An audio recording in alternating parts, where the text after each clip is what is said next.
Boa tarde, obrigado pela presença de todos. E a gente vai começar aqui uma mesa que vai debater um assunto que eu particularmente acho muito interessante e muito multifacetado, que é a atividade de curadoria e programação em equipamentos públicos, propriamente ditos, ou em equipamentos privados, mas que atendem também o grande público de cultura, especificamente de música, né?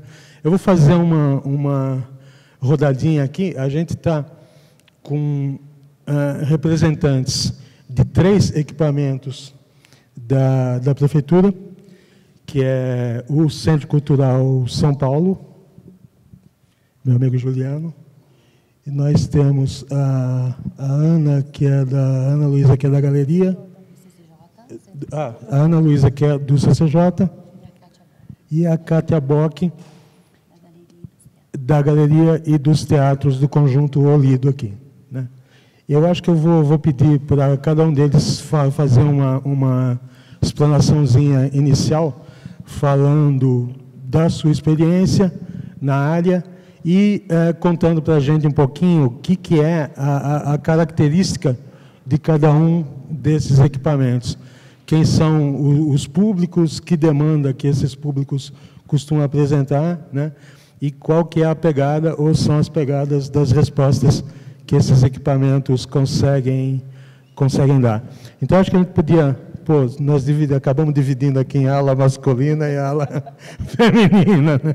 Então, vou dar uma intercalada. Vou começar com o Juliano falando de um equipamento que eu acho muito importante. Já tive a honra de ter trabalhado lá no iniciozinho, acho que na segunda gestão, que foi a do Fernando Lemos, né? Que é o Centro Cultural São Paulo, e que é uma experiência rica para Chuchu ao longo desses anos, no sentido de atrair alguns públicos, algumas tribos, inclusive, né? Com uma frequência bastante intensa, né? E que transformaram o Centro Cultural São Paulo numa espécie de hub mesmo, né? De ponto de convergência de algumas tribos urbanas culturais, né? Mas, ao mesmo tempo, é um equipamento que tem várias salas, portanto, atende várias linguagens, vários públicos e tal, e eu queria que o Juliano, que cuida da parte de música, né? Um dos 2 programadores de música, é isso? 3. Um dos 3 programadores de música, desse uma pincelada nessa estrutura aí. Obrigado. Obrigado, Alex. Boa tarde, obrigado pelo convite de ter participado. Para a gente é sempre bom poder compartilhar uma experiência de programação e entender um pouco como funciona cada equipamento. Meu nome é Juliano Gentili, eu sou da Curadoria de Música do Centro Cultural São Paulo, como o Alex falou, e eu queria só falar brevemente, depois a gente abre para o público, aí a gente responde a partir das perguntas de vocês, mas só queria assim, falar, puxando pegando um gancho aqui com o que o Alex falou, o fato do Centro Cultural São Paulo ser um espaço de cruzamento de público, cruzamento de tribos, né? Ele tem uma história muito forte, foi inaugurado em 82, assim, no final da ditadura, e antes de falar de música, eu acho imprescindível falar disso, porque é um espaço. Eu costumo dizer que o Centro Cultural São Paulo não é um centro cultural que está na cidade, mas é a cidade que está nele. Isso, a própria arquitetura já demonstra isso. Quem já foi lá pode ver que é uma extensão da calçada. Então, é muito forte ter um espaço desse em São Paulo, uma cidade tão carente de espaço público. Então, qualquer programação que a gente faz de música ou de qualquer área, que lá é um centro multidisciplinar, tem biblioteca, qualquer programação que é pensada, a gente leva isso em conta. A gente leva em conta que a gente pode pegar um público espontâneo, a gente pode cruzar público por causa da arquitetura. Um dos arquitetos que criou o Centro Cultural São Paulo, Luiz Teles, que faleceu agora no início do ano, tem umas entrevistas, quando completou 30 anos o Centro Cultural, a gente fez uma série de entrevistas com ele, e uma delas ele disse o seguinte, falou, olha, quando eu estava projetando aqui, a gente vinha de um contexto de muita repressão. Música, teatro, cinema, tudo era censurado. E os militares eram burros o suficientes para não perceber o potencial que a arquitetura tinha. E ele fala isso para dizer que assim, todos os espaços que foi planejado, por exemplo, a fila do cinema, quem estiver na fila do cinema vai cruzar com quem estiver na fila do teatro. Então, a primeira coisa que eu diria é isso, assim, o espaço do Centro Cultural ele já propicia esse encontro das pessoas, né? Por ser um espaço multidisciplinar e por ser um espaço de passagem, de encontro, tendo ou não a ver com a programação. Eu estou dizendo isso porque é muito comum, a gente, todo dia, encontra gente lá que vai no Centro Cultural, não para ver um show, ou para ver um filme, mas vai lá simplesmente para se encontrar. Então, isso é muito, acho muito forte, assim, a gente pensar isso hoje, em São Paulo, que assim, algo que foi pensado há mais de 30 anos, né, atrás, e ainda hoje ele funciona. Na última vez que o Luiz Teles foi no Centro Cultural, ele falou, um pouco triste até, de quantas coisas mudaram no meio do caminho do projeto, era para ser ainda mais aberto. Mas a gente disse para ele assim, olha, apesar disso, funciona, deu certo essa experiência, né? Então, enfim, estou dizendo tudo isso porque isso pesa, positivamente falando, na programação. Então, qualquer programação que a gente pensa, ela vai estar inserida no meio de uma série de contextos ali que acontecem, voluntariamente ou não. Voluntariamente, eu estou dizendo assim, aquela programação que é pensada. A gente tem não só programação artística, a gente tem, por exemplo, de terça e domingo, tem oficina voluntária de manutenção de bicicleta. Então, isso acontece. Pode ser que um público daí se interesse por um show, por um concerto, enfim. Então, isso é muito bacana, é um privilégio trabalhar num lugar desse. Com todas as precariedades que vêm com a instituição pública, é um privilégio. Agora, quanto à programação, propriamente de música, a gente tem lá assim, a gente abarca desde a música clássica, somos em 3, né? Eu faço parte de uma equipe composta de 3 pessoas, e a gente abarca desde a música clássica tradicional, século XIX, XVIII, XVII, até a música contemporânea, popular. Esse termo é ruim, essa divisão, a gente discute isso muito lá. Mas, enfim, tanto num caso como no outro, a gente procura fazer, o nosso foco é a chamada música independente. Esse termo já não diz, já está muito gasto, né? Ele tem que ser batido mesmo, mas eu acho que é interessante a gente manter algo que ele ainda diz, que é aquela música que é autoral, né? No caso da música clássica é outra história, mas no caso da música popular, a gente procura, o nosso foco é a música autoral, a música independente, a música criativa, enfim, como se queira chamar. Por quê? Porque ela está sendo produzida em grande quantidade e tem muita coisa boa sendo feita, só que essa produção não tem espaço de difusão, tanto de palco como de difusão por meios de comunicação. Então, eu acho que essa é uma das... Todo mundo aqui já deve ter passado por a experiência de estar na rua, você vai na padaria, alguém vem te dar um CD, porque a procura é muito grande, assim, é muita gente querendo tocar. E vem, como o Alex falou, de tribos, né? Sei lá, vem o cara com rasta, tem um CD com dub e tal, e fala, pô, mas não tem espaço para o tipo de música que eu faço. Aí vem um cara com o samba, ele fala, não tem espaço para... Geralmente todos têm razão, porque é uma demanda muito grande mesmo, e quem está numa instituição pública, diferente de uma casa de shows, que também recebe muita proposta de CD para tocar, para fazer show, para se apresentar, você tem uma obrigação, você tem que ter um mínimo de transparência sobre como que a coisa é feita, né?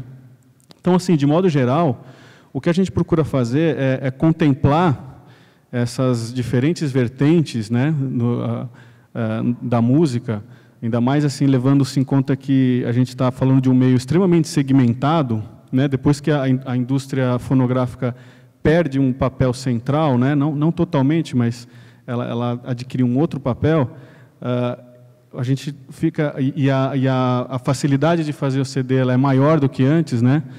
Não de difundir, mas de fazer. Então, você tem uma segmentação enorme, a gente tem que lidar com essa segmentação. Então, a gente procura fazer uma programação que equilibre, de alguma maneira, que a gente consiga mapear dentro, né, do universo ali que a gente está vivendo, a gente procura mapear esses lançamentos, quem está fazendo, enfim, de modo a contemplar. E, às vezes, não é só você contratar direto a banda, você fazer o show de uma determinada banda, mas é você mapear também, é você descobrir determinadas pessoas que são agregadores. Então, tal sujeito, ele faz discotecagem de tal tipo de música. Então, aquele cara pode fazer uma curadoria pontual ali. Talvez ele faça melhor do que a gente, porque ele está inserido e ele já traz um outro público, enfim. Então, acho que o trabalho de curadoria ele funciona também como não só de você prestar atenção nas bandas, nos artistas, mas também nas pessoas, nos chamados agentes, que pode ser um cara que tem um programa de rádio, um cara que organiza uma festa. Essas pessoas têm muita informação e a gente consegue lidar com essa extrema segmentação, né, do meio musical. Uma outra coisa que eu queria dizer, vinculada a essa, é que cada vez mais, e a gente pode voltar a falar disso depois, né, se vocês tiverem interesse, mas eu percebo assim que cada vez mais eu vejo que é importante, quase tanto quanto a gente fazer uma programação de shows, ter atividades em que a gente possa atravessar esses nichos, atravessar esses segmentos. De que maneira? Eu estava falando para vocês, o cara que vem me procurar falando que não tem espaço para o samba, o cara que vem me procurar falando que não tem espaço para o rock, por mais que eles estejam em universos diferentes, tem uma coisa em comum que atravessa todas essas áreas, que é a dificuldade de você difundir a música autoral. Então, eu vejo que um papel muito importante da instituição pública, tanto quanto fazer show, programar, lançar discos, é você servir como um espaço de reunião, no sentido de você agregar diferentes pessoas, mas que estão passando por uma mesma realidade. E a gente tem procurado fazer isso no Centro Cultural São Paulo. A gente fez esse ano, agora de 2014, várias reuniões, até o Natália participou de algumas, reunindo agentes culturais, produtores, músicos, enfim, e procurando levantar quais são as demandas. E isso não acabou ainda, né, um processo, mas assim, foi meio que um consenso, essa ideia de que, assim, olha, a gente não precisa mais não é o caso de fomentar a produção de um CD só, mas qualquer política pública que seja feita, ela tem que dar conta de tudo que está envolvido, quer dizer, desde o cara que está fazendo, mas também aonde ele vai tocar, aonde a música dele vai circular, e como o disco dele chega em tais ou tais lugares, ou o disco físico, ou online, enfim. E aí houve um consenso em torno da necessidade de se ter, por exemplo, rádio ou qualquer meio de comunicação que simplesmente a música possa acontecer, porque procura tem, gente fazendo tem, só que a difusão ainda ela é muito prejudicada por isso, pelo fato de a gente não ter meios de comunicações que deem conta dessa produção, tem um engessamento que sufoca. Então, a música está sendo feita, mas é como se não existisse, né? E é onde a música está sendo criada, de fato, porque, fora isso, é a música mais comercial, é o jabá, enfim. Aí você tem um fim de linha, né? Não tem mais para onde ir, assim, você trava, é puramente comercial. Então, acho que, assim, tanto quanto a programação, é você também ficar atento a essa movimentação, a uma demanda, para além do cara que quer tocar, que é uma demanda real, uma necessidade, mas é você também conseguir, estando numa instituição pública, você conseguir enxergar, ter uma visão mais panorâmica desse cenário e enxergar aquilo que é comum àquelas áreas. Então, enfim, acho que era isso que eu tinha que dizer. Outra coisa, só concluindo, dá tempo, a gente está... É que, assim, uma outra função de uma instituição pública, eu acredito, é você também poder trabalhar com um pouquinho mais de longo prazo. Eu tenho colegas que trabalham em pequenas casas e é um sufoco você todo dia depender daquilo, enfim, então você não pode planejar algo muito a longo prazo. Numa instituição pública, você pode fazer isso, você pode arriscar um pouco mais, você pode trabalhar com novas linguagens, um tipo de música mais experimental. O Alex falou de vocação, né? Foi isso que você, um perfil dos espaços, né? O Centro Cultural, além de ter essa vocação democrática, assim, né? Que já está na sua arquitetura, na sua inauguração, ele também tem o que a gente chama lá internamente de vocação laboratorial. Então, assim, trazer um grupo de teatro para construir uma peça ali, juntar músicos diferentes, você trazer alguém que está fazendo algo que não está no formato canção, mas que tem um público ali para isso e pode ter um diálogo com quem está fazendo canção, enfim, é o espaço também da experimentação. Enfim, é isso que eu ia dizer, muito brevemente, mas aí acho que tem outras coisas para falar, e deixa os outros falarem primeiro, aí a gente continua a conversa. Eu achei bacana essa fala do Juliano, porque ela já determinou alguns dos eixos inevitáveis dessa discussão da gente aqui, né? Só queria acrescentar uma coisinha. Consta que a inspiração do Centro Cultural São Paulo foi o Beaubourg, né, de Paris, o Centro Georges Pompidou, e que tem essa característica aí de, vamos dizer assim, combinar o fato de ser uma intervenção no tecido urbano, né, inclusive visual, arquitetônico, uma provocação à cidade, mas, ao mesmo tempo, dotada de uma penetrabilidade, né, de uma espécie de convite para o... Né? Totalmente. E um outro ponto que eu quero ressaltar na tua fala é essa coisa do curador, do programador, ser muito abordado por cenas que frequentemente são trincheiras. Então, a gente costuma começar muitos diálogos que são diálogos no sentido da reclamação da falta de espaço, né? Não tem espaço, a gente não tem onde tocar, e são pessoas que, ao mesmo tempo, representam cenas que têm um vigor, que têm uma importância ali, e que tem... Então, eu acho que uma chavinha, uma habilidade que a gente tem que ter ao construir nossas programações, curadorias e tal, é virar essa chave do approach negativo, né, da falta de espaço, e mostrar que esses nichos, que essas pequenas cenas se inserem em círculos culturais cada vez maiores, né? Então, eu acho bacana exatamente as experiências que têm essa noção de como, buscam a noção de como lidar com essas demandas, que eu não estou sendo pejorativo, mas acho que a gente pode chamar de demandas negativas nesse sentido. De certa forma, né? eu entendo, eu acho que você tem razão, é negativa no sentido de que se você só vê que o problema é negativo, se você achar que vai resolver atendendo aquela solicitação, se você abrigar aquela cena. Então, como instituição pública, você tem que abrigar aquela, mas colocar aquela em contato com as outras que também estão fazendo essas mesmas solicitações. Então, é negativa nesse sentido. Até porque, se abraçar umas cenas muito mais que outras, você acaba engessando, você cria um compromisso, reforça aquela demanda e acaba engessando uma parte do teu tempo e dos teus recursos. Mas quem está nesse jogo sabe que tem uma pressão constante. E muito que, como para usar o seu termo, você olha para as pessoas e você sabe que todas elas estão certas, né? Com certeza. Porque elas estão fazendo o que elas fazem. Agora, eu acho assim, nós vamos voltar a observar isso em outras... Só concluindo, é curioso isso aí que você está falando, porque nessas conversas que a gente fazia lá no Centro Cultural, com várias pessoas, falava-se disso mesmo, né? Como é que você vai... do que a gente está falando? No fundo, a gente não estava nem falando de música, justamente para não entrar em música assim, dentro da música, justamente para não entrar nesse ou naquele nicho, né? Nesse ou naquela cena. A gente estava falando da circulação, da viabilização, então era quase como se a gente não estivesse falando de música mesmo.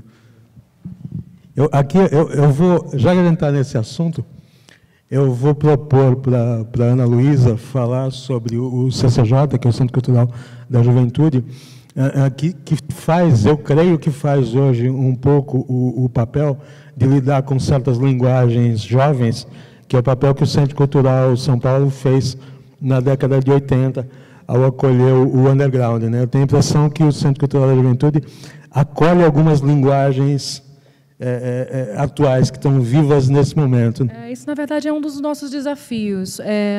Nós temos dois grandes desafios dentro da programação do CCJ. A gente tem a territorialidade, estamos na periferia na Zona Norte, e temos a característica de, diferente dos outros centros culturais, a gente tem um público específico, a gente é formado para um público específico, que é o público da juventude. Então, esses dois linhas têm que ser um norte da nossa atuação, mas, ao mesmo tempo, elas não podem ser limitantes. A gente tem um desafio grande quando a gente faz curadoria lá, que é exatamente poder permeabilizar essas duas coisas. Ao mesmo tempo em que eu tenho que atrair o jovem, ao mesmo tempo em que eu tenho que legitimar a cultura que é feita e produzida por eles, eu tenho que mostrar e expor eles a outros tipos de cultura.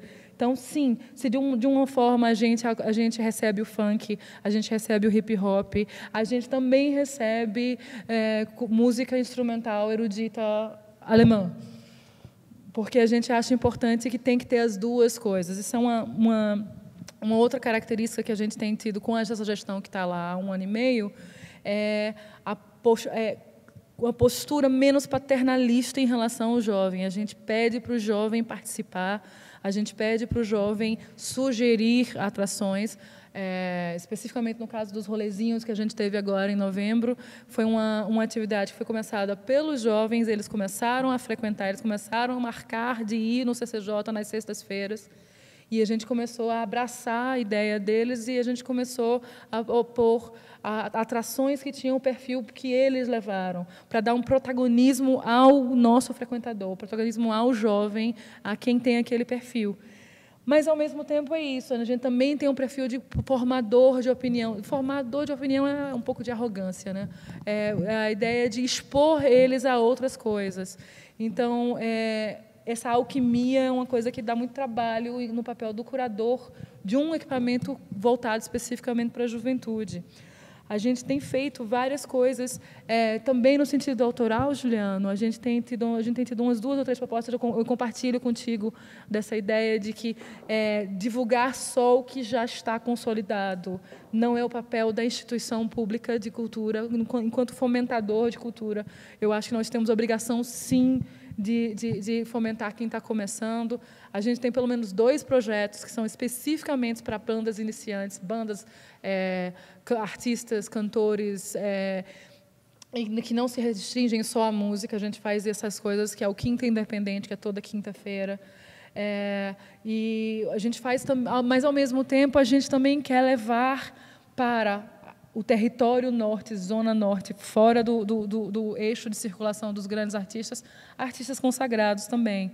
Então, a gente tem feito, em média, de 2 apresentações de grande porte por mês e tentamos fazer 12 apresentações de independentes, nem sempre é possível. Uma outra coisa que a gente tem feito também, que é eu estava mais cedo na palestra da Dani Ribas, e eu fiquei feliz com uma coisa que você colocou, que a gente está fazendo essa coisa da cocriação com o nosso público. A gente vai abrir agora, em janeiro, um orçamento participativo, onde a gente vai permitir que o público indique o que é que ele quer ver. A gente vai disponibilizar R$60 mil para o público e eles vão dizer o que é que eles querem que a gente faça com esses R$60 mil. Então, a gente vai ter votação, vocês vão mandar projetos. Então, assim, a gente tem tentado fazer essa coisa da forma mais democrática, mais interativa possível, não abdicando do nosso papel enquanto formadores.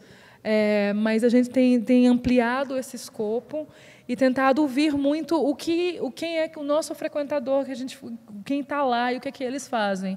Então, sim, de certa forma, a gente faz a coisa do underground, sim, a gente, de certa forma, faz a coisa do hip-hop e do funk, que é uma coisa muito característica da juventude, mas a gente também leva um Ansel para cantar lá, a gente também leva uma música instrumental, a gente também leva, por exemplo, o Bon Giovanni para fazer um espetáculo de dança. Então, a gente tem levado coisas consagradas e tentado misturar com o que a gente vê de demanda, com o que vem de barulho deles. Então, a química do CCJ é uma coisa que dá trabalho, que ao mesmo tempo é um desafio e é uma coisa muito interessante.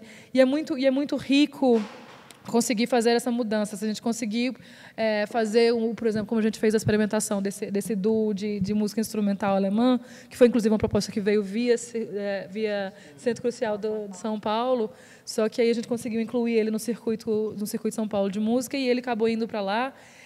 Foi uma atração que tinha 30 pessoas apenas. A cantora lírica teve uma delicadeza, uma presença de espírito, de perceber que ela estava interagindo com pessoas que nunca tinham sido expostas àquele tipo de música antes. Então, ela teve uma delicadeza de explicar o que eles estavam ouvindo, mas isso sem ser paternalista, sem ser professoral. Ela simplesmente estava contextualizando. E, assim, as 30 pessoas que assistiram ao espetáculo saíram lá maravilhados, saíram encantados. Então, isso, para mim, enquanto curadora, enquanto programadora, é uma coisa que é muito interessante, é muito gratificante ver que você pode, num recorte cultural onde normalmente não se esperava um retorno, você vê um retorno desse. A gente tem, e, ao mesmo tempo, tem surpresas. A gente tem surpresas como...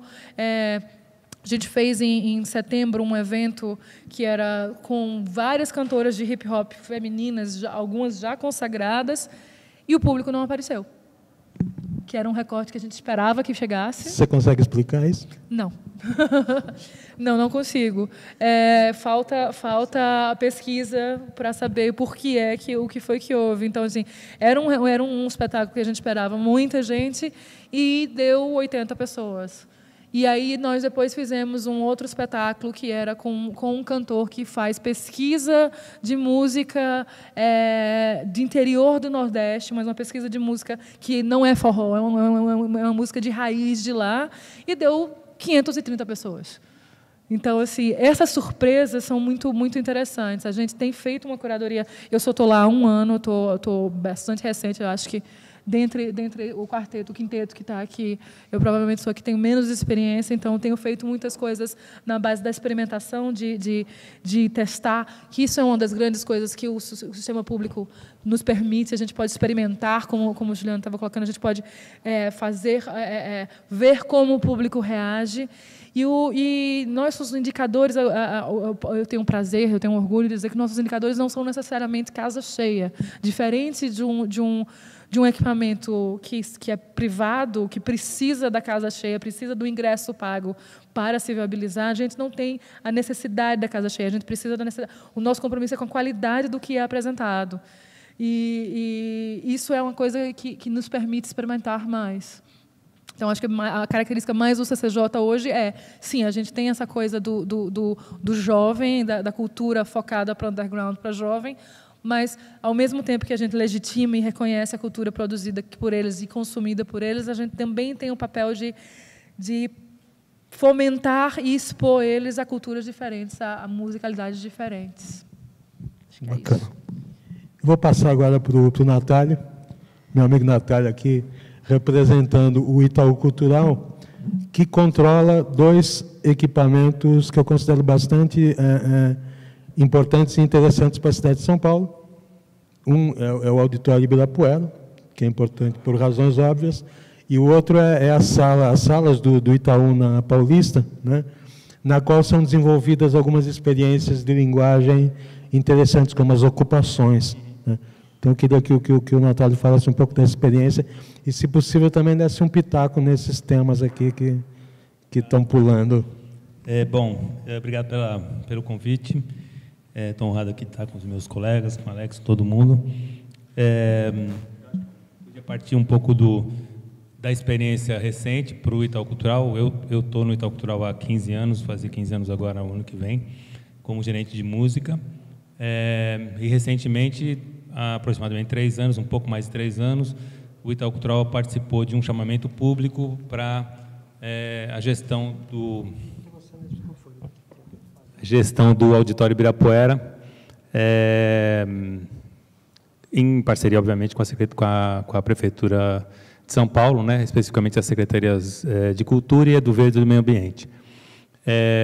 A gente venceu o chamamento e tinham várias premissas para se participar desse chamamento, e o Itaú Cultural acabou apresentando 2 contrapartidas não previstas no edital de chamamento, que foram justamente a redução do valor do ingresso, que era 30 e 15, passou para 20 e 10, e também o compromisso de, na gestão direta do auditório, não usar leis de incentivo à cultura, nem municipal, nem estadual, nem federal.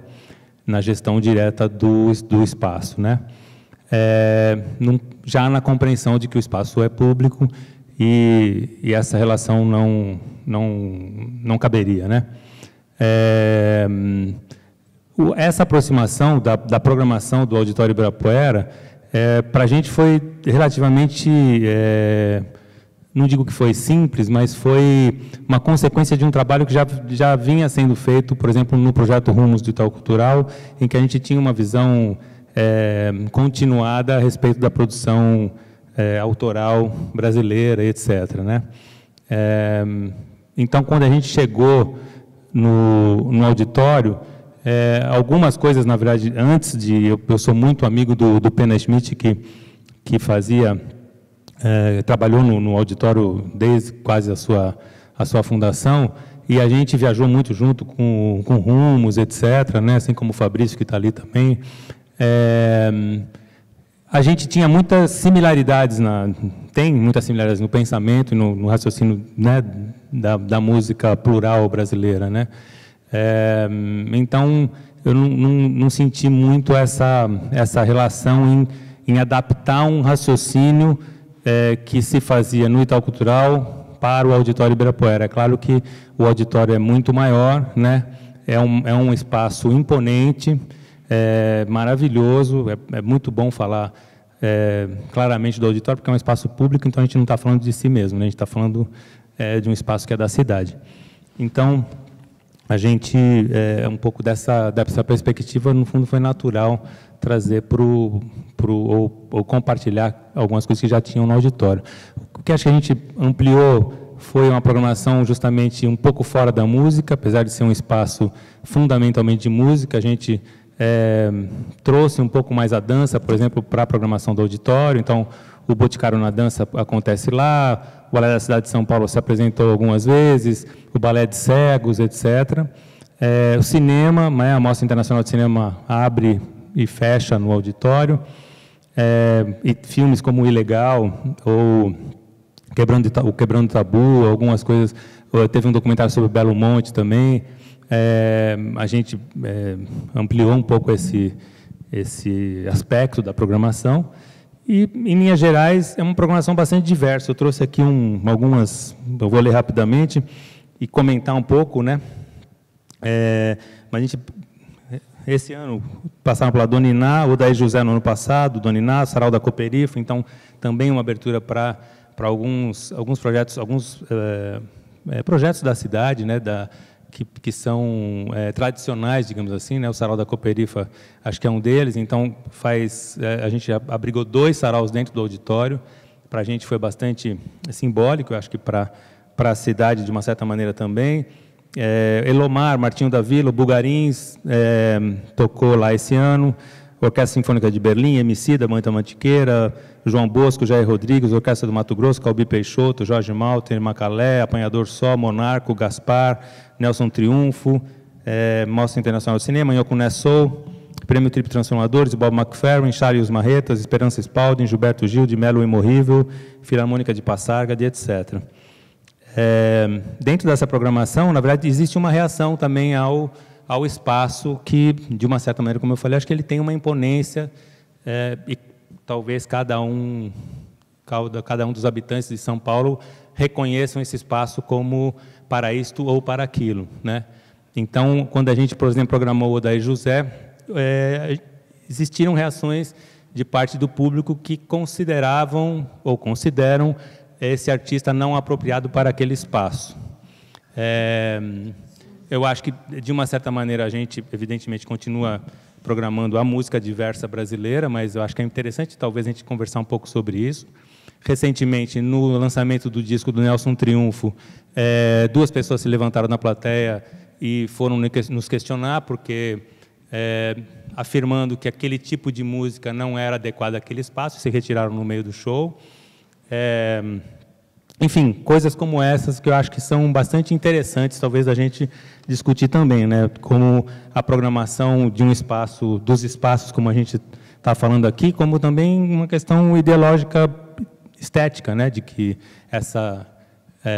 se você não banca essa programação, na verdade, você é engolido pela uma possível reação de que aquilo não presta para aquele lugar, né? E determinados lugares são para culturas neste nível, na interpretação destas pessoas, né? E outros lugares, então essa escala ela aparece muito nessa relação direta com o público, né? A gente tem feito pesquisas para avaliar um pouco como é que as pessoas que frequentam o auditório, o que elas acham do atendimento, do serviço, da programação, o que elas esperam, o que elas não esperam, o que elas gostam, o que elas não gostam, de onde elas vêm. É bastante interessante abrir um pouco essas questões também. E acho que essa relação como eu falei no início, do Itaú Cultural, dentro dessa relação de programação do auditório, o que eu acho que possibilitou que a gente não tinha, por exemplo, era a possibilidade de programar ou receber um artista como Bob McFerrin, né? Ou Gilberto Gil, ou, enfim, artistas que necessariamente, às vezes, precisam de um palco maior e de uma plateia maior. Então, essa experiência a gente não tinha. Outra questão bastante importante é que a gente, dentro do auditório, existe uma escola de música. Nós somos responsáveis também pela escola de música e tem sido uma experiência maravilhosa. São até 170 alunos. A gente vem fazendo em conjunto com os professores e o diretor artístico da escola, né? A gente faz a direção geral, mas cada vez mais sinérgica com todo mundo ali. E é uma escola de música brasileira, né?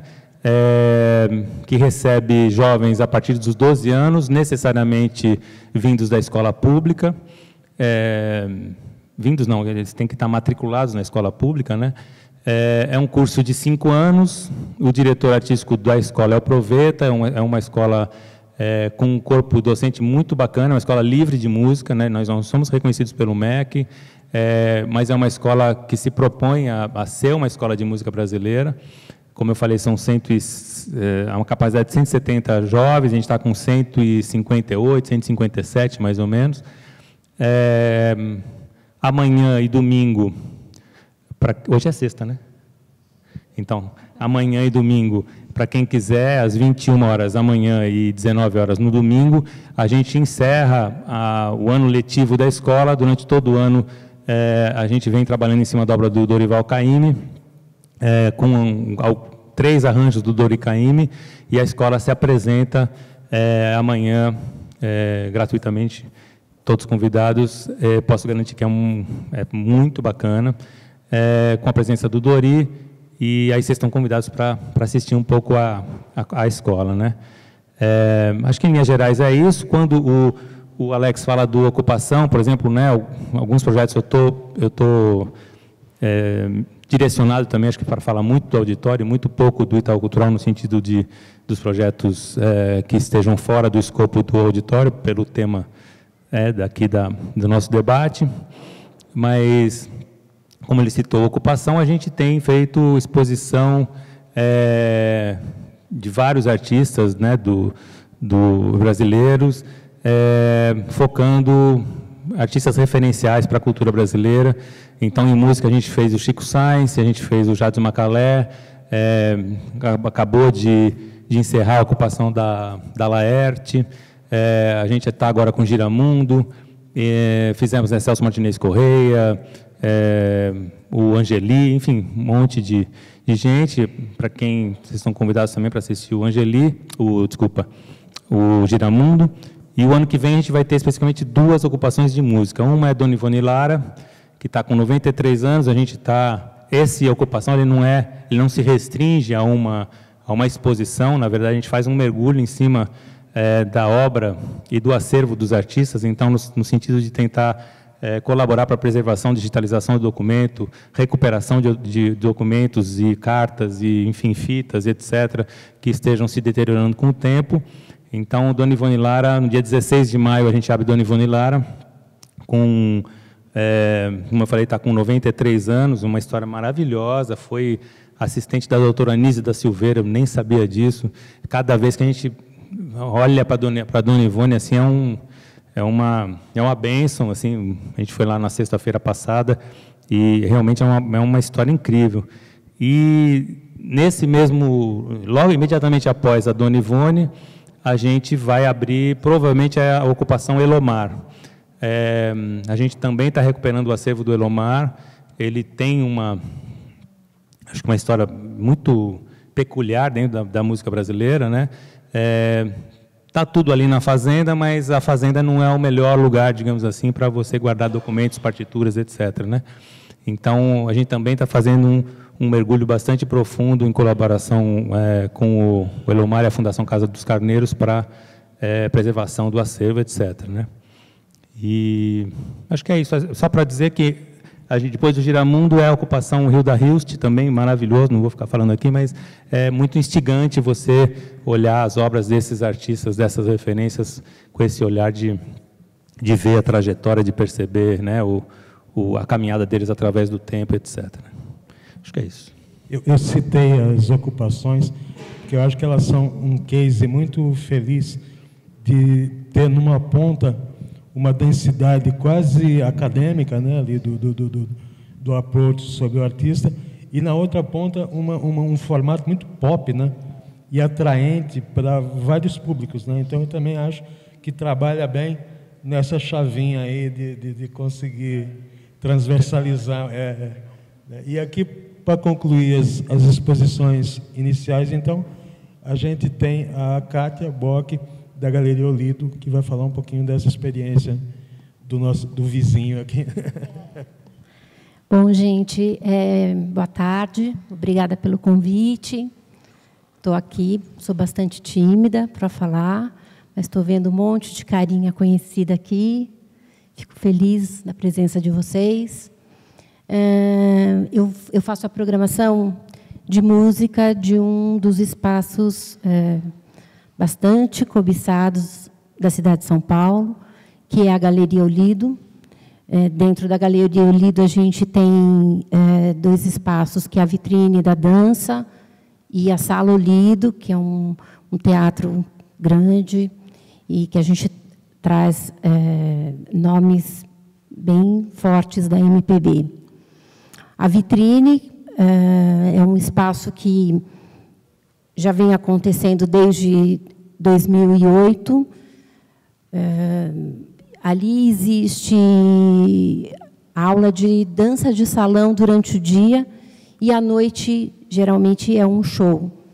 E a gente foi seguindo, para fazer a programação, a gente foi seguindo o que o público estava necessitando, e a gente chegou à conclusão que às terças-feiras a gente tem samba de raiz, às quartas-feiras é um hip-hop ou forró, e às quintas-feiras é a menina dos olhos da galeria, que é o samba rock, que é bastante forte, são vários grupos bem legais de samba rock que tocam lá durante o mês todo. A contratação é feita para os grupos se apresentarem o mês todo.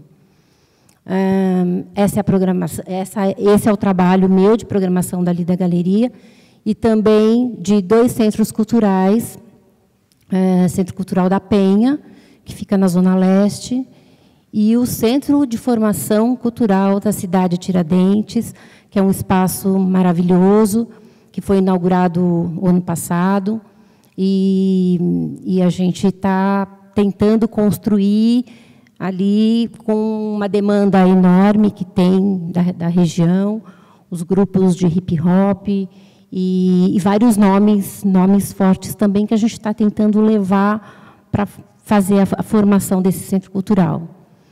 E nós temos 9 teatros distritais, todos reformados, todos bonitos, muitos aqui já conhecem. Estamos com 2 teatros para serem inaugurados agora, no começo do ano. Ela trabalha pouco, tá? Bem pouquinho. bem pouquinho. Eu faço a programação praticamente sozinha, de música, desses espaços. Então, é bastante coisa. Mas a gente também está com um projeto novo, a Secretaria de Cultura está com um projeto novo, uma proposta nova, que é o Circuito São Paulo de Cultura, que começou, a gente deu início agora em junho de 2014, e levando toda a música, dança infantil, teatro, para todos os espaços, todos esses nossos teatros, todos os centros culturais. Para o ano que vem, a gente já está pensando de levar para as praças também. Então, é um projeto que a gente já teve um aumento de público aí nos teatros de 40% a 45% dos espaços, e a gente está bastante feliz com esse projeto aí, e contando com a colaboração de vocês e abertos para estar recebendo projetos. Existe uma curadoria, essa curadoria é formada por programadores e curadores internos da Prefeitura, da Secretaria, e curadores externos.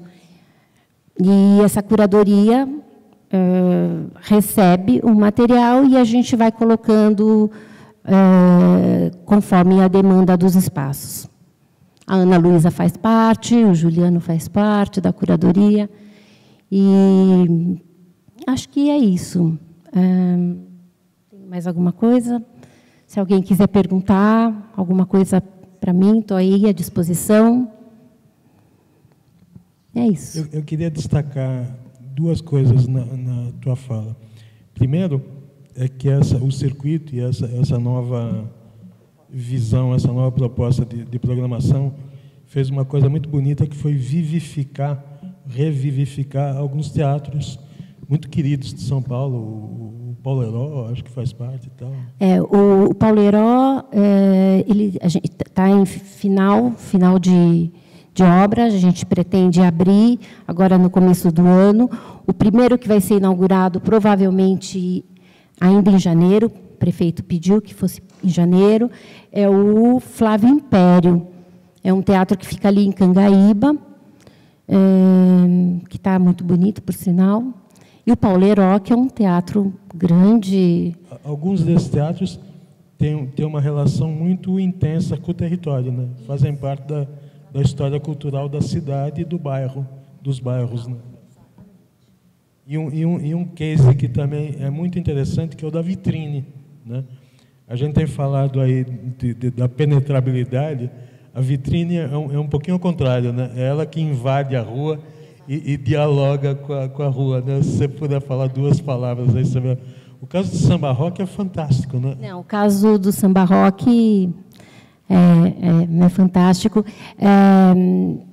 Eu tinha um projeto de quarta-feira, era só forró, e eu recebi uma demanda muito grande de hip-hop, que eu achei interessante também trazer esse pessoal do hip-hop, e que o resultado está sendo fantástico, mas a grande menina dos olhos ali é o samba rock.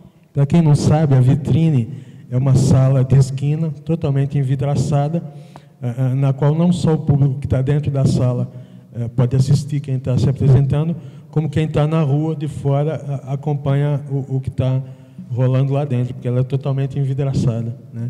E ela dialoga de uma maneira magnífica com o que rola na rua lá fora, né? Tem uma integração quase mágica de ambiente, né? Então, eu acho muito bacana que você esteja falando de levar adiante essa experiência na ocupação de praças, né? Usar esse know-how aí para invadir mais ruas, né? Com oferta cultural. Essa é a nossa proposta, e a gente espera que em 2015 a gente já tenha mais abertura para isso. Então, acho que agora a gente vai abrir para perguntas. Eu considero que a gente fez umas introduções aqui que tocaram nos pontos essenciais dessa atividade. Eu não teria nada, eu vim com muitas ideias, mas estou completamente contemplado. Como é que vai funcionar? Tem alguém da produção para levar o microfone? Então, se não quiser, ela voou mesmo. Eu levo ela, deixa comigo. Esse microfone aqui está meio tossindo. Quem quer? Você se identifica também. Meu nome é Vera, eu trabalho com algumas bandas de metal e eu fiquei muito feliz, né, dessa sensação de falar, nossa, esses espaços são nossos, né, que bom, né? Só que eu não tenho visto bandas de metal nesses espaços, né? Eu, por exemplo, eu não consigo fazer, ou talvez eu não tenha levado os projetos, mas assim, no CCJ uma vez eu fiz o Massacration, né? E foi bem legal e tal, mas aí, por exemplo, eu participei de um edital, aí eu tive que colocar só a banda, porque só uma das duas bandas que eu trabalho, porque a outra, eles eram acima de 29 anos, né? Era um edital mais voltado para jovens. Aí, assim, eu sei que na Galeria Olido tem lá o projeto do Luiz Calanca, né, que faz lá algumas coisas, mas eu também ontem fiquei surpresa de ver aquele espaço lindo e tal. Enfim, eu trabalho, por exemplo, com artistas como o André Matos, que já fizeram, a gente já fez vários shows em teatros com poltronas, né? E aí ficava a galera ali na frente, e o pessoal que queria ficar sentado ficava atrás.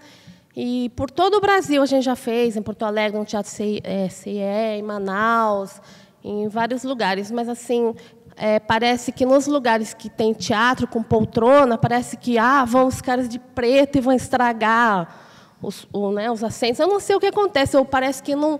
vão fazer aquela roda, aí vai quebrar tudo. Eu não sei o que acontece, que a gente não consegue, às vezes, ter essa penetração em alguns espaços que exatamente são nossos. Gostaria que vocês falassem sobre isso. Eu vou fazer uns blocos de 2 ou 3 perguntas, mas nesse caso do metal, eu acho que ele é um exemplo bem interessante de uma cena que é viva, né, que é bem vigorosa, mas que é totalmente autorreferente, né? Então, eu acho que esse exemplo pontual aí é bacana para quem quiser desenvolver. Então, quem quiser falar da mesa, por favor, tome a palavra. Olha, a gente não tem nenhum tipo de preconceito contra nenhuma estética musical, né? O que eu acho que o que acontece com muita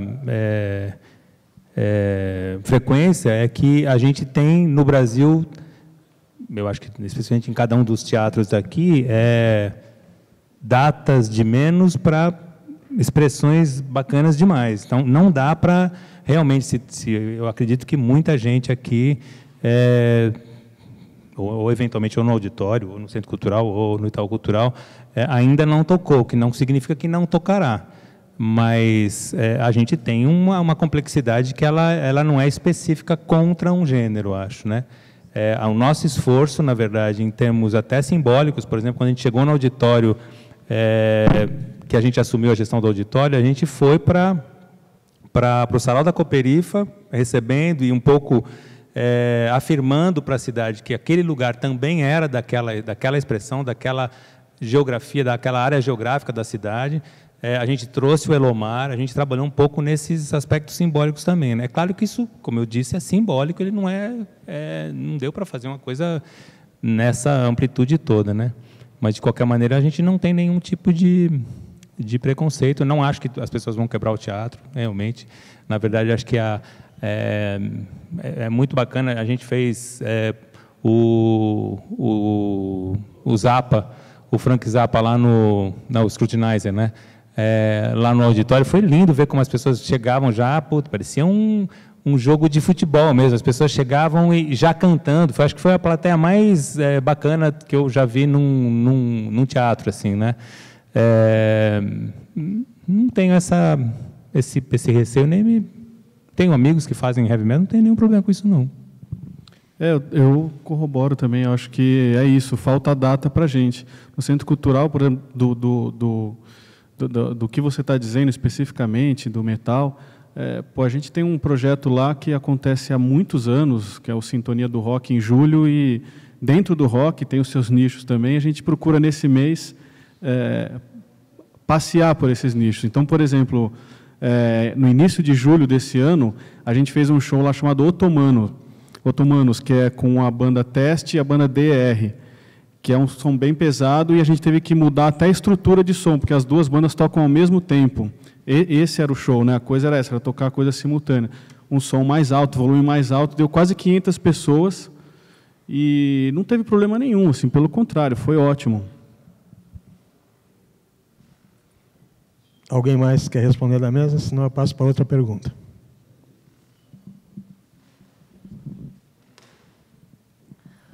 Oi, boa tarde, eu sou a Dani Ribas.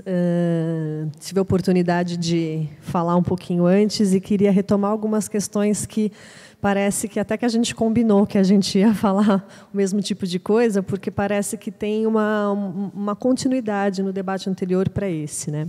E aí, para ser bem democrático, eu tenho uma pergunta para cada um, e aí vocês vejam a possibilidade de respondê-la em função do tempo e das outras perguntas.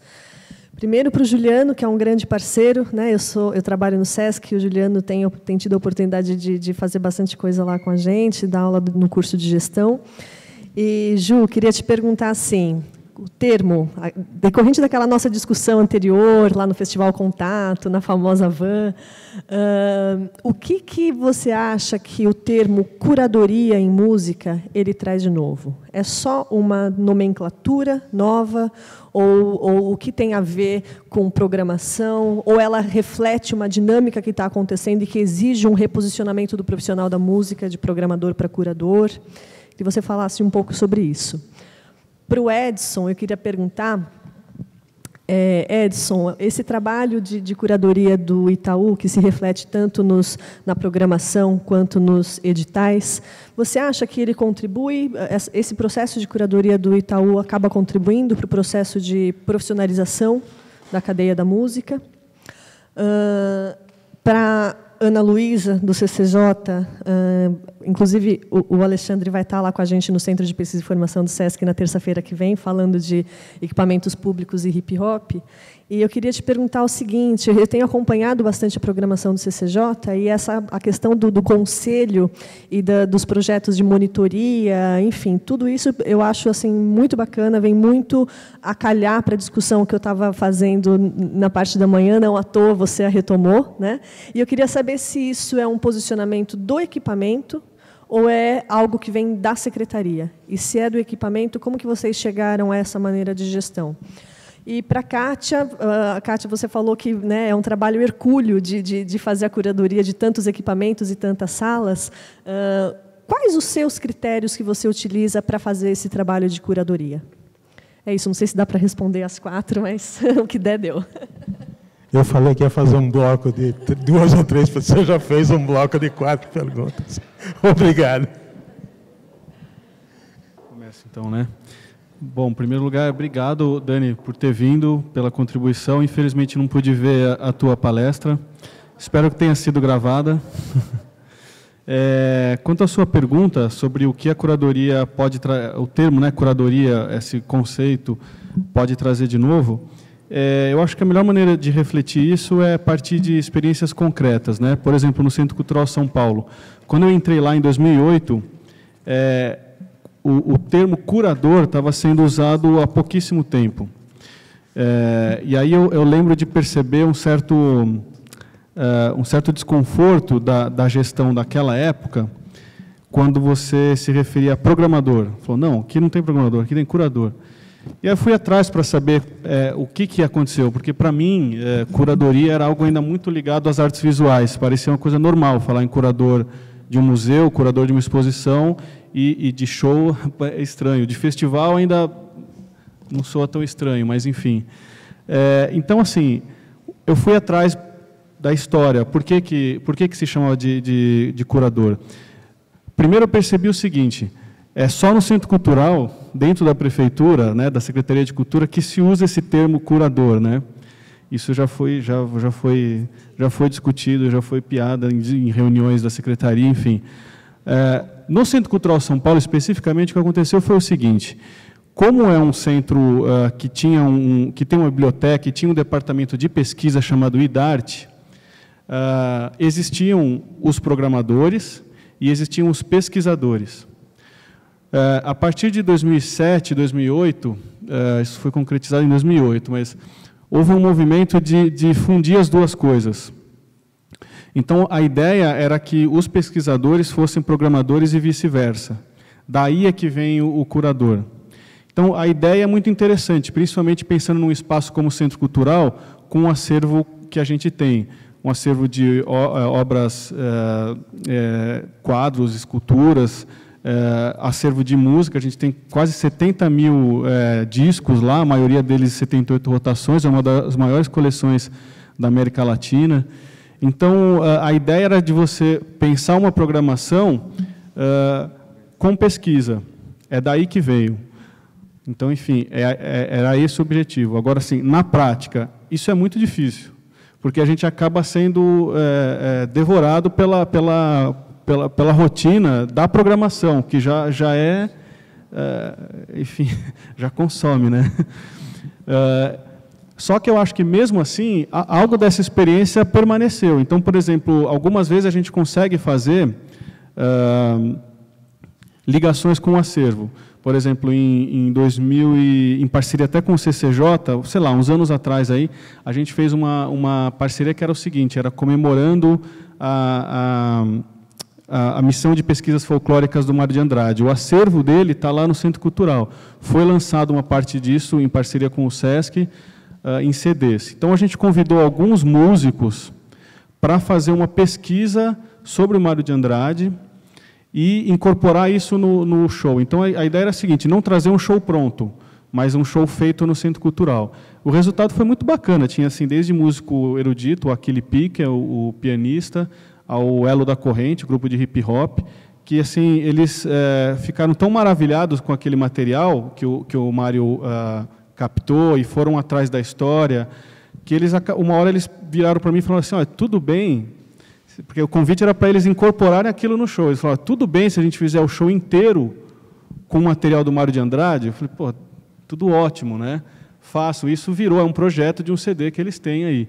Então, acho que isso é o resultado de uma coisa dessa. Outro exemplo, esse ano, que a gente fez também um projeto refletindo sobre os 50 anos do golpe, e todas as áreas, assim, consensualmente, falaram, não, a gente quer atualizar essa questão, não ficar assim, resgatando o que foi e tal. E aí também a gente convidou gente para tocar. E aí a gente colocou no mesmo palco o Rômulo Frois, Kiko Dinucci, Rodrigo Campos, Jussara Marçal e o Odair José, que era assim, discriminado pela esquerda e pela direita. Então, aí a ideia também era a mesma, assim, olha, esse é o nosso acervo, fiquem à vontade. E aí não era para eles fazerem releituras propriamente, podia ser desde releitura a música deles que tivesse a ver com o tema. Então, acho que assim, ações desse tipo correspondem a essa ideia de curadoria. Eu acho que isso pode ser algo a se acrescentar. Mais do que a gente ficar assim, na discussão só do nome, que aí pode ficar uma coisa quase glamourizada, assim, olha, eu sou programador, eu sou curador, não sou programador. Gourmetizada. Também, Então, acho assim, a melhor, só assim para concluir, eu acho que assim, a melhor solução é vamos ser concreto com a coisa.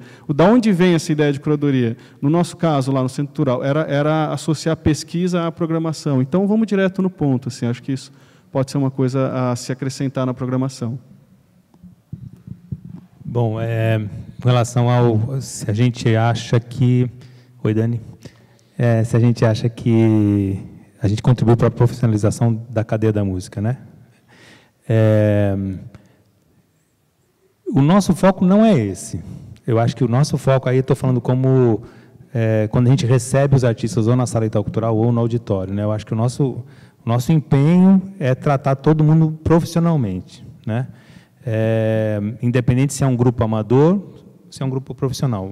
O nosso desafio é tratar todo mundo igual e da melhor maneira possível, né? A gente gosta de ser, pelo menos tentar ser reconhecido como um lugar de excelência na convivência e no tratamento com o músico.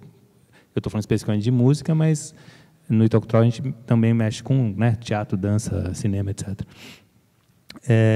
Eu acho, inclusive, que o Brasil deve pensar um pouco melhor também sobre a música amadora, né? Essa coisa das pessoas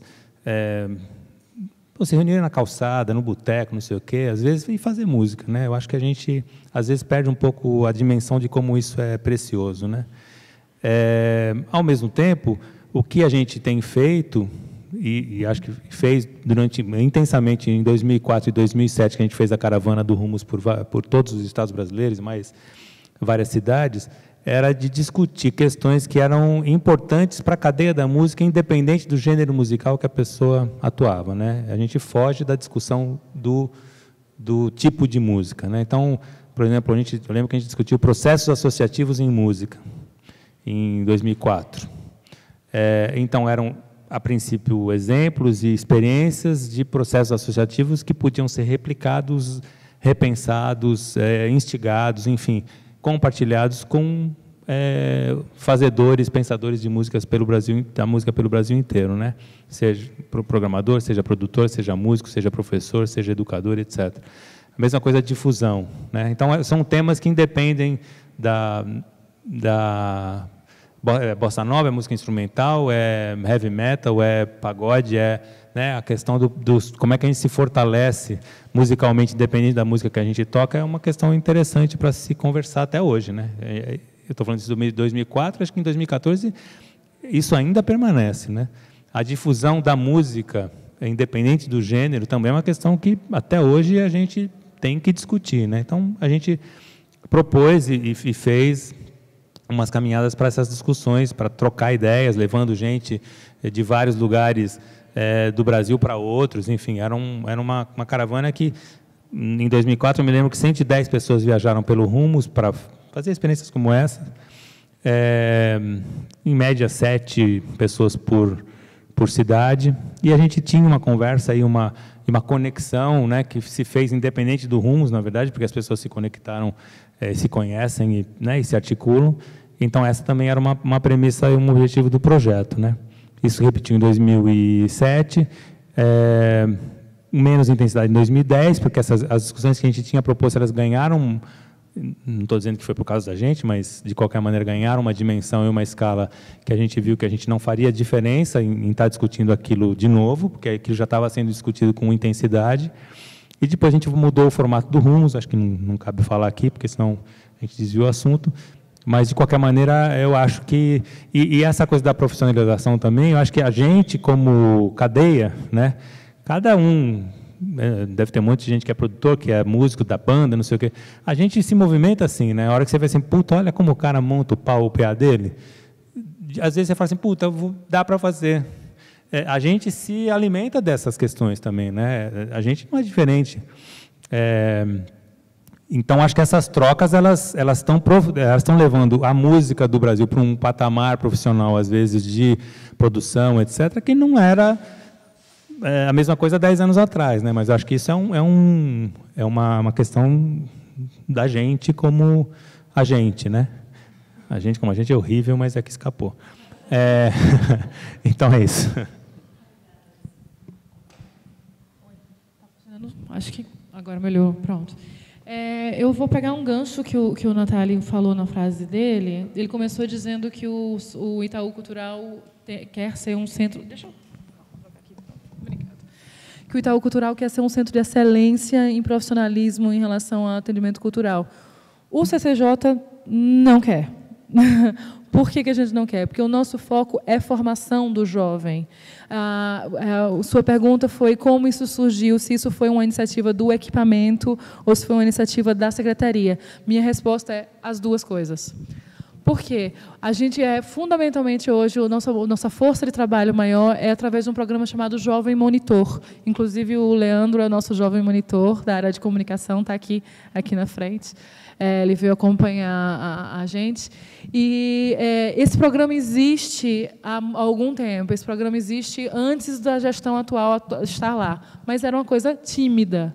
Era uma coisa, se eu não me engano, antes do Alex chegar, éramos 10 jovens monitores apenas que faziam um apoio no sistema. Eles basicamente faziam atendimento ao público. Eles não tinham muita interação com o que fazem.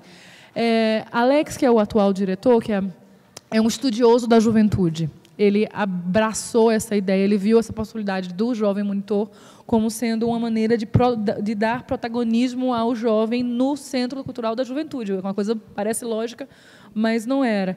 Com isso, ele começou a investir numa profissionalização desses jovens, então eles têm uma capacitação. O programa no CCJ hoje conta com 38 jovens fazendo isso, e a secretaria, que já tinha esse projeto lá no CCJ de forma tímida, antes dessa gestão chegar, viu o resultado, reconheceu o resultado dessa postura da nossa gestão de investir no Jovem Monitor e abraçou a ideia. Hoje, o programa Jovem Monitor consta com 140 jovens na cidade inteira. Agora, a gente está nas bibliotecas com jovens monitores, a gente está nos museus com jovens monitores, nos teatros começaram com jovens monitores também. Isso começou há 2 meses, é uma coisa, e está sendo coordenado pelo CCJ. O CCJ está coordenando a ampliação do programa, porque a gente ampliou internamente com sucesso, então a secretaria reconheceu isso. Então, dessa forma, foram as duas coisas. Era um programa que já existia antes, mas que foi abraçado e expandido pela gestão do equipamento do CCJ, e a secretaria, por sua vez, reconheceu que a maneira como a gente está fazendo está funcionando e resolveu ampliar para outros equipamentos da secretaria. Bom, Dani, vamos ver se eu vou te responder. Você me perguntou como que eu consigo isso tudo. Tá. Bom, eu recebo, a demanda é muito grande, mas os próprios artistas e os produtores, eles já sabem mais ou menos direcionar para onde eles querem. A vitrine da dança já tem uma carinha deles, né? Então, os próprios artistas já sabem, já levam o projeto sabendo que eles querem se apresentar ali. O Centro Cultural da Penha, por exemplo, é um espaço bastante procurado também por todo o pessoal da Redondeza, e é mais ou menos assim. Não sei se eu te respondi. Eu tenho 3 perguntadores aqui e nós estamos indo para os minutos finais. Então, vou deixar rolar as 3 perguntas e vamos fazer uma rodadinha que também contempla aí considerações finais. Meu nome é Fabrício, eu sou de Goiânia e trabalho com produção lá, mas eu também fui gestor público da secretaria, não de um espaço, mas de um programa um ano atrás, por 2 anos. E foi bem, eu já tinha percebido isso, mas numa carinha que vocês falam assim, que cada espaço, ou cada evento, ou cada ação da secretaria tem uma cara que a gente começa, e depois a gente começa a atender aquela cara. As pessoas procuram aquela cara, esperando aquela programação, e a gente começa a atender aquela cara. E eu, quando eu estava na secretaria, achava que o nosso maior desafio na secretaria é tentar dar uma limpada na cara e propor desafios para que as pessoas apresentassem algo novo para um espaço já estabelecido. Muitas vezes eu fiz isso quando o Pena estava no Auditório Ibirapuera, ou mesmo com o Natália, provocando uma coisa que hoje em dia parece mais usual, no caso do Ibirapuera, mas que há 3 anos atrás eu acho que não era tanto, que era ter rock, hip hop. A gente fez Macaco Bang Convidados, a primeira vez que a gente fez o Homicida foi lá.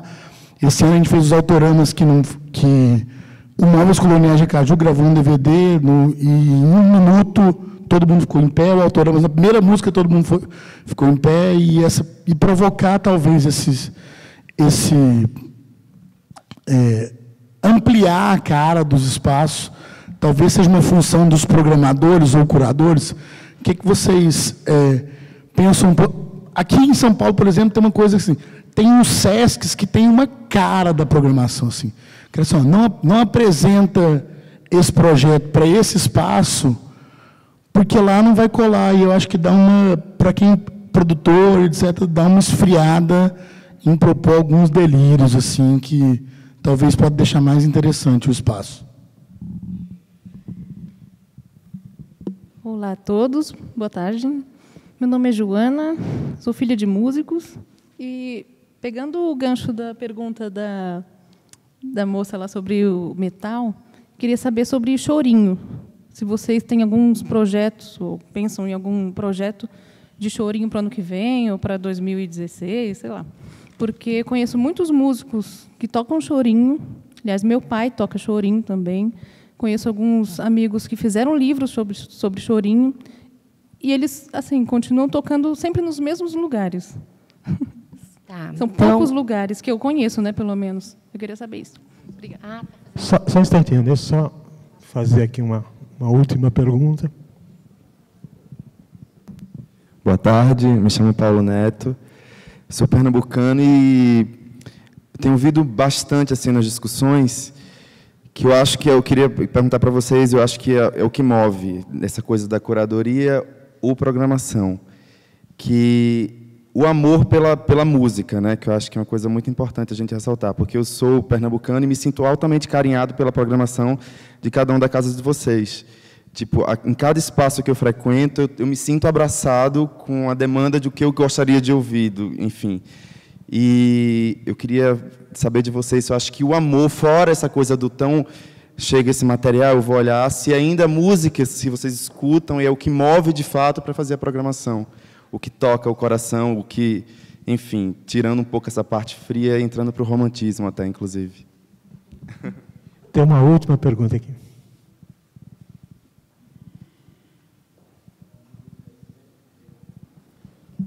Olá, sou a Raquel, da Arte Rumo Produções, e a minha pergunta é relacionada à questão do público, porque a gente percebe que tem sempre essa questão, por exemplo, de bandas que não são conhecidas, artistas não conhecidos e etc. A gente vê a dificuldade não só dos espaços que vocês programam e etc., mas de todos, a maioria deles, dessa dificuldade de falar assim, pô, mas essa banda tem público? Vai levar público? Então, eu queria ouvir um pouquinho de vocês, o que vocês acham em relação a isso. Como que é essa questão para vocês? Porque geralmente é um problema para os artistas e para os produtores que querem levar um trabalho autoral ou não autoral, mas que é uma banda não conhecida, que quer mostrar esse trabalho e tem dificuldade em diversos espaços por conta dessa questão de público, do receio de não levar o público. Bom, como eu disse, nós estamos nos nossos minutos finais, então cada um pega nos ganchos que gostar aí e dá uma última desenvolvidinha. Bom, eu posso responder para você sobre o chorinho. Acho super interessante a tua pergunta. A gente tem um projeto grande de chorinho no Centro Cultural da Penha, que acontece todos os sábados, às 11 horas da manhã. Esse projeto a gente está querendo levar no Teatro Leopoldo Frois, que fica ali em Santo Amaro, que também já vai começar agora em janeiro, com uma programação de chorinho. Esse teatro é junto com a Biblioteca Prestes Maia, uma biblioteca muito grande, temática em arquitetura, que fica ali na João Dias. Então, esse projeto vai ser incluído junto com a biblioteca. Tá? Deixa eu pegar carona na coisa do chorinho. A gente tem um projeto que é quinzenal, chamado Choro e Poesia, todo domingo de manhã, e que a gente junta um grupo de chorinhos com declamação de poesias, conversa, meio que um sarau, só que é um sarau com um artista que está conduzindo isso. Fora isso, estamos pensando para abril, acho que vai ser na primeira quinzena de abril, fazer um primeiro festival de chorinho lá no CCJ, exatamente porque eu acho que o Dia Nacional do Choro é dia 8 de abril, uma coisa assim. Então, a gente está pensando um pouco nisso. Eu vou responder rapidinho para todo mundo. Desculpa, eu sou péssima de nome. Fabrício, eu acho que a gente está aqui para quebrar caras também. Eu concordo contigo. Eu acho que colocar os equipamentos em quadradinhos é um demérito, é uma coisa demérito para o público e para o equipamento. Só que ao mesmo tempo a gente tem que formar público. Então, para poder formar público, para que o equipamento seja visitado, seja frequentado, você tem que acabar criando certas regras. Então, a gente está, por exemplo, tentando criar teatro adulto todo segundo final de semana do mês. Então, esse tipo de caixinha, sim, no sentido de que a gente vai ter determinada linguagem naquele determinado período. Mas a gente está super aberto para ideias diferentes, ideias revolucionárias, e eu acho que sim, eu concordo com você, eu acho que existem equipamentos que têm uma vocação, e existem equipamentos que têm uma vocação mais aberta. O CCJ, para a minha felicidade, não tem um formatinho fechado, né? Equipamento público de financiamento, Raquel, né? Equipamento público tem uma grande vantagem. A gente não tem a obrigação do lucro. Eu falei isso um pouco mais cedo. Então, por não ter essa obrigação de gerar lucro, de gerar receita, público não é o meu foco especial quando eu penso em curadoria. Eu não penso em isso vai chamar gente. Eu penso na qualidade do que é apresentado. Então, minha preocupação, e eu estou falando bem egoisticamente, bem em primeira pessoa mesmo, é muito mais no que está sendo levado do que do quantidade de pessoas que vai atrair. Claro que a gente tem que levar em questão onde a gente está inserido, o público que frequenta lá, se aquilo vai dialogar com eles ou não. Mas a quantidade de público que vai atrair não é o foco e não é decisivo se eu vou chamar aquela banda ou não. Eu não vou decidir se aquela banda será chamada porque ela não atrai ninguém ou não. Eu vou levar uma série de fatores, esse vai ser o último da importância em escolher a banda. Mas eu acho que isso é uma característica de espaço público, isso não é uma característica que a gente pode falar com espaço privado. E para o conterrâneo, como boa pernambucana, sou completamente apaixonada por música. Uma coisa que eu costumo dizer assim, eu fiz de tudo um pouco na minha vida. A única constância na minha vida é a música, é o amor pela música. Então, eu acho que amor de música é uma coisa fundamental para fazer o trabalho que a gente faz. Bom, foram 4 perguntas, né? A primeira, Fabrício, né? Eu acho que você mesmo respondeu. Eu acho que não é um problema você ter uma cara, né? O problema é quando, talvez como a Ana colocou do CCJ, o fato de ser num bairro, Vila Nova Cachoeirinha, aí tem essa demanda do hip hop, o quanto ela é real, o quanto ela é uma imagem que se tem. Eu acho que o problema é quando ela engessa. Então, assim, você tem que pensar em iniciativas em que você possa trazer o público dessa cara para outras caras, né? Então, por exemplo, sei lá no Centro Cultural, antes de eu entrar, tinha um negócio que era o Terça Blue, que enchia, tal. Você deve lembrar disso aí. Enfim. Então, esse público pode ir para outros, pode assistir outro tipo de música, pode ir para uma peça de teatro. Depende. De repente, dentro desse recorte blues, tem um grupo que trabalha com blues e tem uma ligação com a música brasileira e eles tocam Helena Meirelles no meio do show, sei lá, entendeu?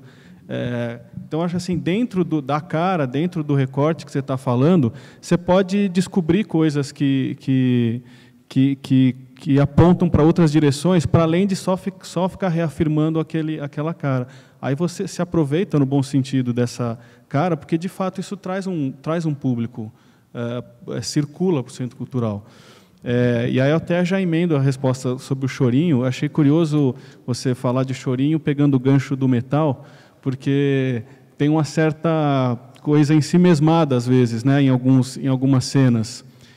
E no chorinho a gente não tem um projeto específico para chorinho, mas a gente, por exemplo, trouxe fez um show agora com o Alexandre Ribeiro Quarteto, que é chorinho, só que é um chorinho um pouco mais aberto, assim.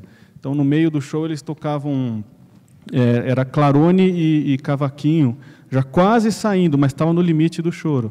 Então, acho que coisas desse tipo elas trazem tanto quem gosta do choro, como uma pessoa que, sei lá, gosta de improvisação e foi ver.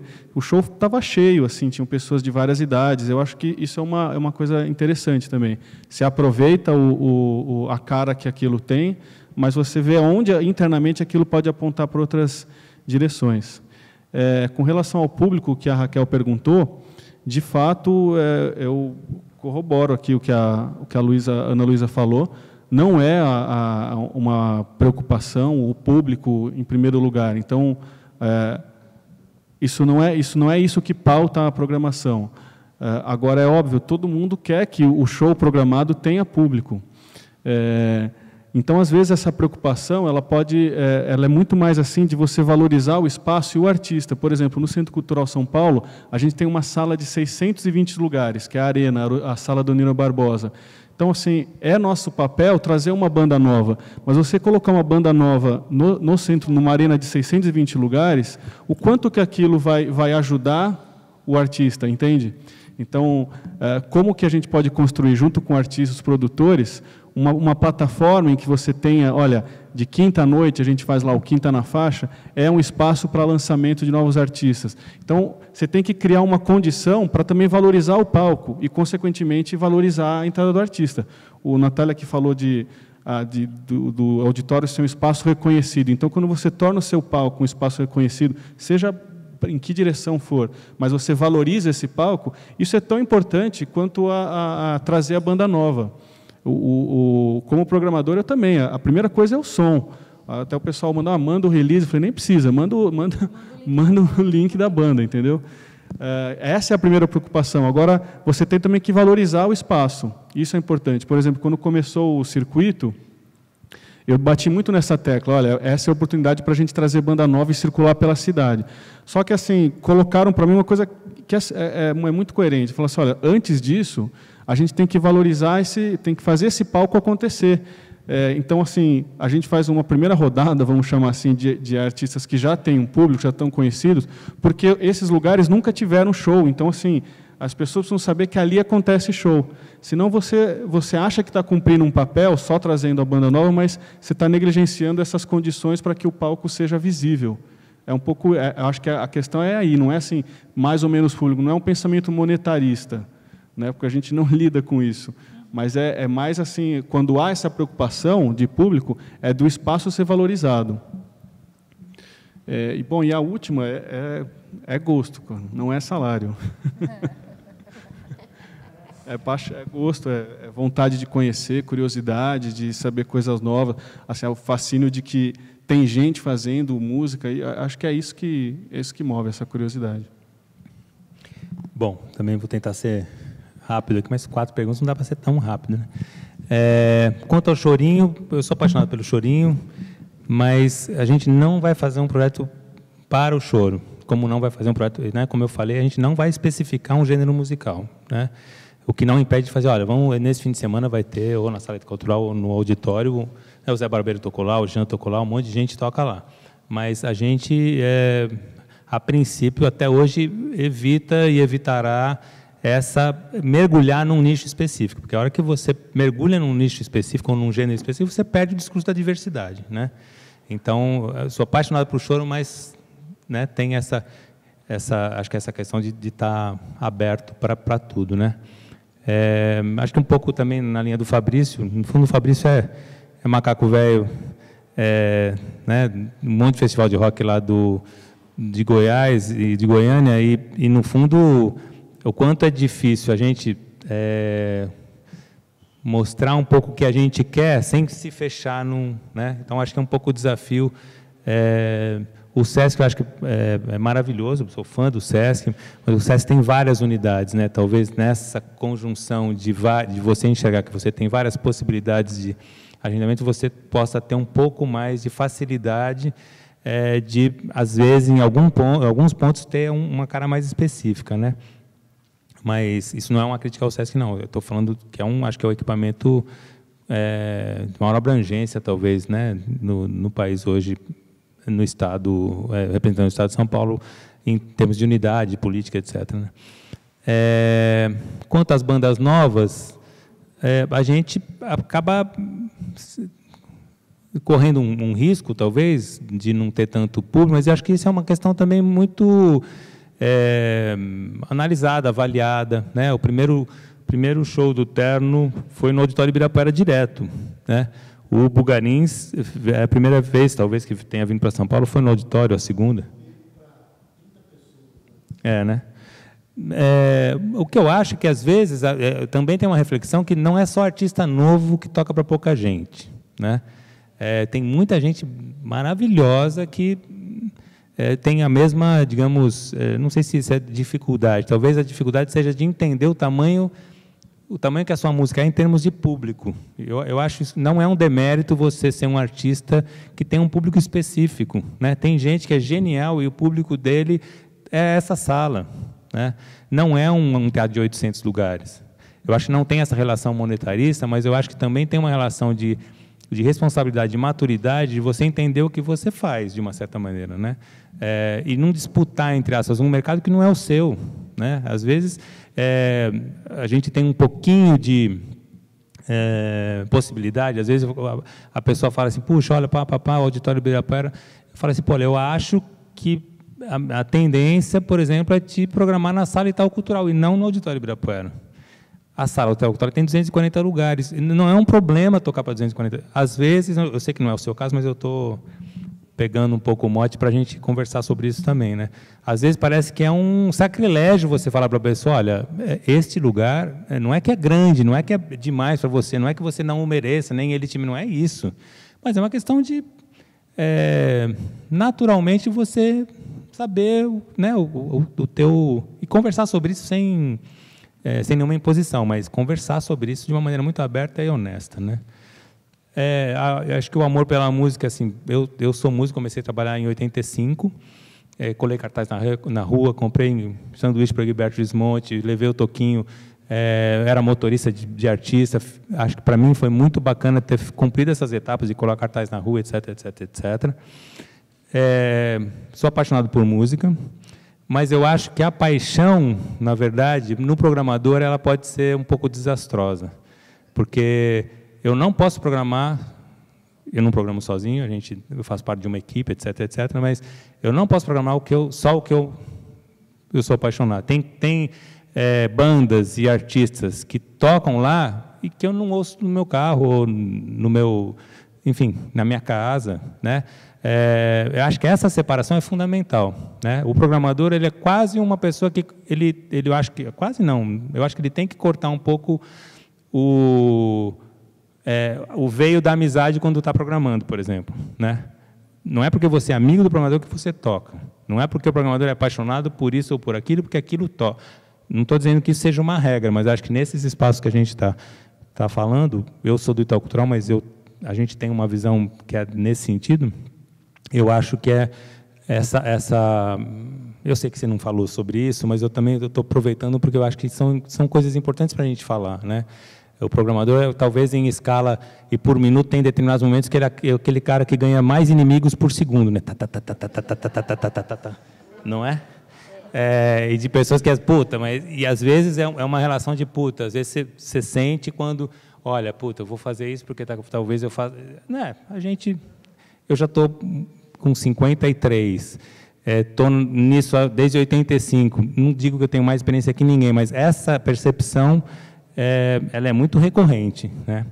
E realmente, quando você faz isso com tranquilidade, se essa amizade ela é o preço de você tocar num lugar impositivamente pela amizade, ela não é uma amizade. Eu tenho um monte de amigo meu que nunca tocou lá e não vai tocar, porque não é porque eu não quero, porque não tem conexão, tem outras pessoas que eu não conheço que merecem, ou tem, né, dentro dessa curadoria essa possibilidade, enfim. Eu acho que essas coisas são muito... Principalmente num país como o Brasil, né, que a gente é muito afetivo, eu falo com a mão, aquela coisa, acho que todo mundo aqui tem amigo, não sei o que, a gente se apaixona. Eu acho que o desastre ele é muito próximo da paixão nesse caso, né? Então, eu acho que a paixão pela música, mas ela é uma coisa assim, eu aprendi a ouvir coisas que eu não gostava. A minha escuta musical ela foi aprimorada nesse sentido de ouvir a diferença, por um senso, talvez, de justiça, de formação, de entender que isso era necessário para mim, para o lugar que eu ocupava, que eu ocupo até hoje, né? Eu não imaginei nunca que eu ia ficar 15 anos gerenciando a área de música do Itaú Cultural, mas estou lá há 15 anos e as coisas foram me forçando a por que não isso, né? E aí, ouvindo os amigos músicos, um monte deles, falam, pô, você ouviu isso aqui? Aí o cara está tão apaixonado por aquilo que você ouve a primeira e você fala, puta, mas eu não gostei desse negócio aqui. Aí você ouve a segunda, aí você começa a abrir o ouvido para uma outra estética, né? Eu acho que esse exercício para o programador ele é fundamental, para o curador, para o sei lá que nome que isso tem. É fundamental, porque senão acho que a gente se perde. E outra coisa que eu queria falar, que eu acho que é muito importante também, eu estou encerrando, desculpa, Alex, é um pouco da percepção também, eu acho que nenhum de vocês, mas tem muita gente que acha isso, que é o fato de... eu mandei o meu disco, a minha informação, o meu release, o meu link, para você em março, e eu sei que a pessoa tal te mandou em maio, e ele tocou e eu não. Programação não é ordem de chegada, senão a gente abriu uma senha dessas de tirar negocinho assim, e, bicho, o cara tocava, não precisa... Nós 4 podíamos estar desempregados, porque não tem mínimo sentido em você programar por ordem de chegada, né? Então, acho que são questões que a gente devia conversar mais. Eu sei que eu estou simplificando para cacete agora, né? Tem um monte de coisa atrás disso, não estou reduzindo a conversa a isso, mas acho que são conversas que a gente evita de ter, né? De todos os lados mesmo, a gente, como programador, e as bandas, os produtores, e etc, etc. Só fazer acrescentar 2 coisas. Acho que isso que o Natália falou é fundamental. Uma coisa é a paixão que te leva a fazer aquilo, agora a outra é o que daí você abstrai, entende? Uma coisa é assim, a paixão por tais e tais músicas, agora você abstrai disso sobre música, criação de música. Isso é fundamental, porque pior do que ter uma cara, aqui é de blues, é ter uma cara de uma pessoa lá dentro. Aí você engessa mesmo, assim, né? Aí você não tem mais diálogo e fica uma relação extremamente pessoal. Isso é muito comum. Eu concordo com o Natália que a gente tem que discutir, inclusive fazer uma autocrítica e assim pensar que mecanismos de escuta a gente está fazendo, assim, para uma pessoa ter clareza sobre como é feita uma programação. Acho muito interessante uma iniciativa dessa de disponibilizar uma parte do orçamento para ser discutida, né? Porque isso faz... Não é só as pessoas dizerem, olha, vamos lá, gasta nisso. Ao abrir, você vai dizer também, olha, para programar aqui, você precisa de tais e tais condições para acontecer, porque o dinheiro da prefeitura... Então, você dá uma consciência de coletividade que raramente se tem. Então, eu acho enfim, isso valeria outra conversa aí, mas acho fundamental. E só mais uma coisa que a Raquel falou, esqueci de dizer do público também, e lembrei a hora que o Natália falou do tamanho dos públicos. A gente fez algumas experiências bem interessantes no Centro Cultural com músicas assim mais experimentais, como improvisação livre. Então, assim, é um público menor, não é um público de 600 pessoas, com raríssimas exceções, mas é um público fiel e é um público que gera outras coisas. Então, por exemplo, a gente fez lá uma vez música e dança, improvisação.